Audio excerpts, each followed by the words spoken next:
Hey YouTube, welcome back to a brand new Animal Crossing New Horizons video. Today we're taking a look at all of the different critters you need to catch before the end of July in Animal Crossing. So without further ado, let's get straight into today's video.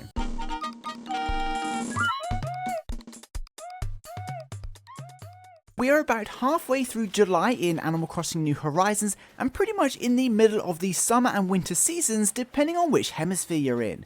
And as we're rapidly approaching the end of the month yet again, we will soon see another shift in the types of critters we can encounter around the New Horizons island. Going over all of these creatures really seemed to help you out last time, so naturally we're back again to run down all of the critters for this month that you need to keep your eyes open for before they disappear. Of course, veteran players may have already found these critters in previous months, but for those thousands of new players out there, this may be the first time some of them are leaving the island.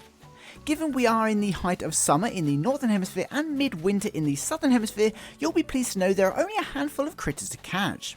So starting with the bugs in the northern hemisphere, we only have the honeybee leaving. Honeybees are fairly easy to catch though, and if you have a lot of flowers, you won't have any trouble finding one. They are typically found during the day from 8 AM through to 5 PM and sell for 200 bells. Honeybees will be leaving until March next year, so if you haven't caught one already and donated it to Blathers, be sure to track one down.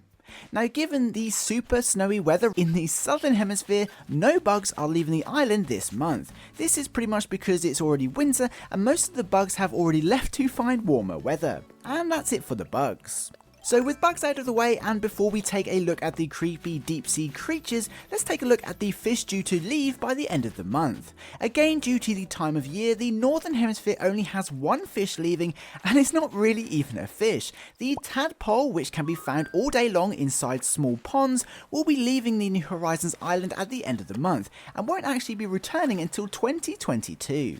Tadpoles are relatively easy to find, but if you are having trouble tracking one down, just terraform a new pond or two and you'll find one in no time. Don't worry about catching too many though, as they only sell for 100 bells. Moving on to the southern hemisphere now, no fish are leaving because it's super cold right now and there aren't that many fish available, so it's a pretty laid back month. Don't worry, plenty of new critters will be arriving next month though. And finally, we will also see a shift in the deep sea creatures leaving in both hemispheres this time. Deep sea creatures haven't always been available in the game, but as long as you've updated since last summer, you should be able to find them.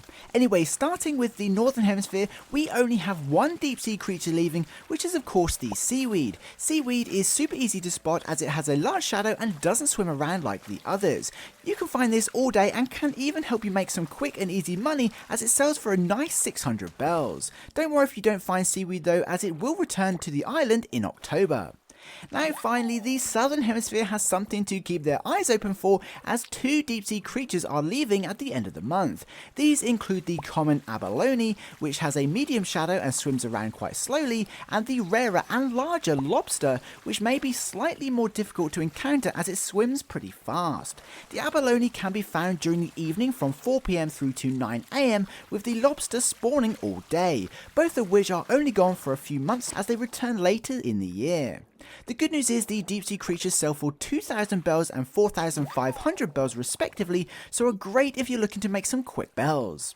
And there we have it. That's a total of 3 critters leaving the northern hemisphere, including the honeybee, the tadpole and the seaweed, and a grand total of 2 critters leaving the southern hemisphere, including the abalone and the lobster, all of which can of course be donated to Blathers at the museum, who will be more than happy to accept them.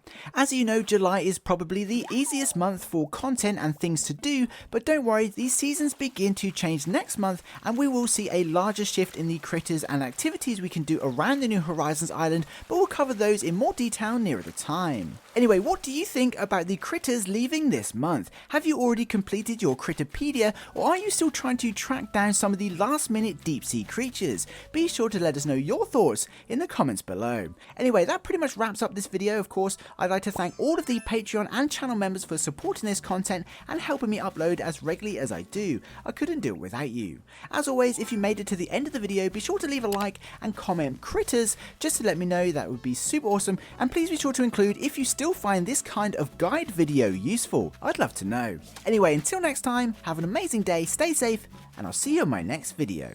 Peace.